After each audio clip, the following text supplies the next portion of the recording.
Welcome to YouTube Abrar electrical world channel. इस वक्त आप देख रहे हैं वाइट बोर्ड पे मैंने लिखा हुआ है under frequency relay. Under frequency relay जो है वो जब फ्रीक्वेंसी आपकी कम होती है तो उसके ऊपर इस तरह की सेटिंग होती है कि उसके हिसाब से ये एक एक्शन ले ले।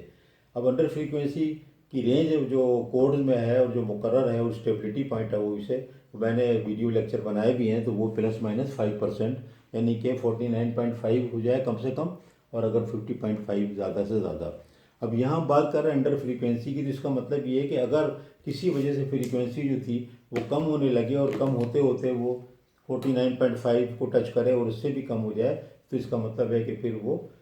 आउट ऑफ सिंक्रोनिज्म होने का खतरा है जनरेटर का। और मैं अलग अलग वीडियोज़ में बता चुका हूँ कि फ्रीक्वेंसी का ताल्लुक स्पीड से है, तो जब भी कोई ना कोई वेरिएशन आता है यानी कि स्पीड चेंज होती है तो 120 F/P के हिसाब से आपको पता है फ्रीक्वेंसी भी चेंज होती है। और स्पीड कब चेंज होती है? जबकि जनरेटर पे कोई लोड आ जाए, बहुत डिस्टर्बेंस, या लोड रिजेक्ट हो जाए, तो उन दोनों केस में स्पीड, यहाँ हम बात कर रहे हैं ख़ास तौर पे स्पीड कम होने की, जबकि किसी भी डिस्टर्बेंस के नतीजे में, ट्रिपिंग के नतीजे में एकदम से बहुत सा लोड आ जाए पावर सिस्टम पे, किसी जनरेटर पे, किसी पावर प्लांट पे, एक से ज़्यादा जनरेटर पे, तो उसके दरमियान उनकी फ्रीक्वेंसी जो है वो कम होने लगती है, यानी कि असल में स्पीड कम होने लगती है। स्पीड कम होने लगती है तो फ्रीक्वेंसी कम होने लगती है। तो एक सर्टेन लिमिट से फ्रीक्वेंसी अगर कम हो, ये नॉर्मल हालात में भी होती है कि आपके पास डिमांड बहुत ज़्यादा है समर में और आपके पास मशीन्स आउट हैं, यानी कि मेंटेनेंस में आउट हैं या कोई में फॉल्ट आ गया है, तो ऐसे समर में अक्सर ऐसी सिचुएशन होती है कि आपके पास डिमांड और सप्लाई में बड़ा डिफिसिट है, कि आपके पास सप्लाई जो है वो बहुत कम है और आपके पास डिमांड बहुत ज़्यादा है। तो आपको पता होता है कि किस वक्त जो है डिमांड बढ़ेगी, तो उससे पहले आप रूटीन में या तो लोड शेडिंग करते हैं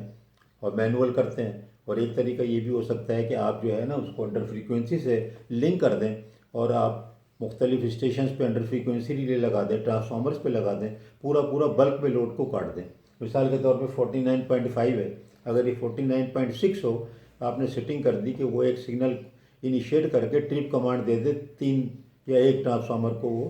ट्रिप कर दे, या 2 ट्रांसफार्मर को ट्रिप कर दे, या कोई पूरी की पूरी रेडियल लाइन को ही ट्रिप कर दे और एकदम से लोड को शेड करके नॉर्मल कर ले। तो अंडर फ्रीक्वेंसी रिले जो है वो कोई नई चीज़ नहीं है। मैंने खुद अपने जो थी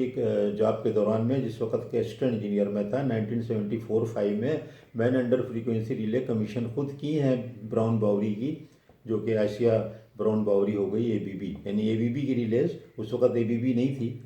तो वो ब्राउन बाउरी नाम से रिलेज, और वो रिले बहुत ही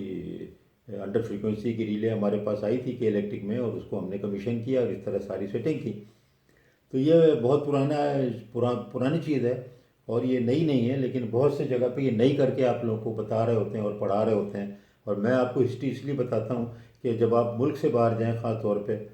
मैंने भी मुल्क से बाहर गया हूँ जॉब की है, तो मुझे ये डेफिसिट लगता है कि हम बहुत सी चीज़ों को समझते हैं कि हमारे मुल्क में वो नहीं थी, और जब वहाँ के लोग बताते हैं तो हम उसके ऊपर बड़े यानी उनको अप्रिशिएट करते हैं कि हाँ ये तो हमने नहीं सुना था, और वो समझ जाते हैं कि आपको कुछ नहीं मालूम, आप पता नहीं कहाँ से थर्ड वर्ड से भी आप कोई 10th वर्ड से आ गए। तो ये चीज़ें पाकिस्तान में शुरू से हैं। मैं बार बार इसलिए बताता हूँ कि जब मुल्क से बाहर जाएँ हमारे इंजीनियर, उनको मालूम हो और वो जो है ये बताएं कि हाँ हमारे यहाँ है। मैंने काम नहीं किया उस सिस्टम पे, मैंने बाद में इस सिस्टम पे काम किया, लेकिन ये वहाँ पर थी। और टेलीमेट्री मैंने बताया स्काडा 1970 से भी पहले से कि इलेक्ट्रिक में सिस्टम मौजूद था, इलेक्ट्रोमैकेनिकल बेस, ट्रांसड्यूसर इलेक्ट्रोमैकेनिकल, तो वो आप लोगों को बता सकते हैं। इसी तरह अंडर फ्रीक्वेंसी रिले 74-75 में मैंने खुद कमीशन की है, और ये के इलेक्ट्रिक में। ये चीज़ें वापडा में बहुत देर में आई, लेकिन के इलेक्ट्रिक बड़ी एडवांस कंपनी थी एक ज़माने में, जो कि अब वापडा ज़्यादा एनटीडीसी स्ट्रांग हो गई बाद में। तो